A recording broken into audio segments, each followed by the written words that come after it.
Hello, and welcome to Team Alpha's Postmortem video for our final game design project with Full Sail University, titled Bitten. My name is Amber Higgins, and I am lead for Team Alpha. Over the course of 4 months, Team Alpha has transformed a set of basic mechanics into a multi-level player experience. The player will be exploring a decimated world as a zombie who was recently bitten while working on a cure for the zombie virus. In a desperate attempt to keep from turning, the scientists took the partial cure, gaining the ability to control a few zombies as well as obtaining additional abilities throughout the game. Level design is a grow and evolving process. From the early concept level to the final build, our levels change much like our game. Our original concept had the zombie plague being started by the player. As you roam an open world map, gain levels and play skill points. Our final ended up much less RPG and more linear. As we shaped our game, the environments in which it took place started to change. The only constant we had was a hospital. The setting was a concept we bounced back a few times, and would ultimately help shape the level design. Once we had decided the setting, the layout could now be planned.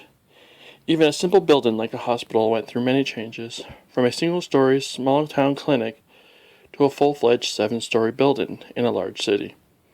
The actual design of each level took a great amount of work, as we sculpted each level around gameplay.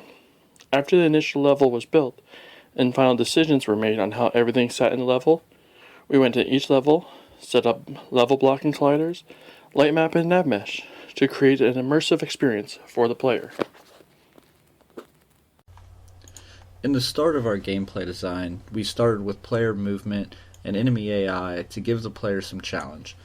These areas were tweaked quite a bit during the development process to be able to find a good feel for the game that provided the level of challenge we were seeking without it being too difficult for a new player that would start the game.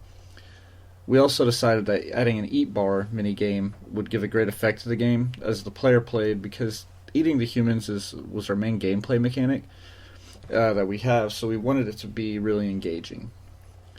During the course of development, we also ended up dropping a lot of ideas. We initially had the idea of having a lot of mutagens for the player to collect, as well as a leveling system. These were determined to be out of scope for the time frame that we had to develop the game, so we dropped the ideas.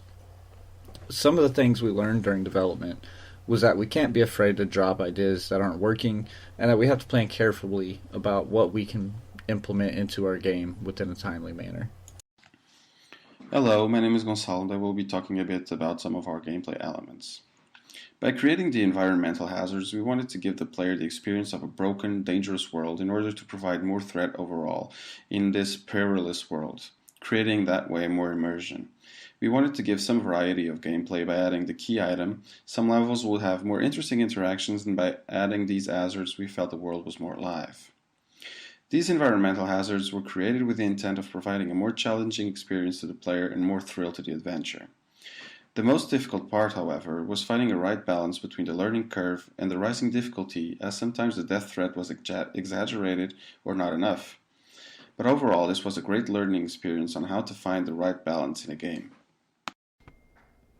The story of the game is something that we spend a small amount of time on, due in part to the fact that we weren't going for a full-on story. Instead, we went with the idea of adding some notes for the player to find that would give them hints while playing, and then newspapers to give the player a small hint as to what happened to the world around them. For the audio of the game, we spent countless hours trying to find the right music and sound effects that would give our game more depth. This allowed us to give the player a feeling of being in the scene, while also not disturbing the player too much with useless sounds. As a team, we are pleased to have accomplished a project of this intensity in such a short time period together. We plan to use the skills that we have gained from this experience in our future as game designers.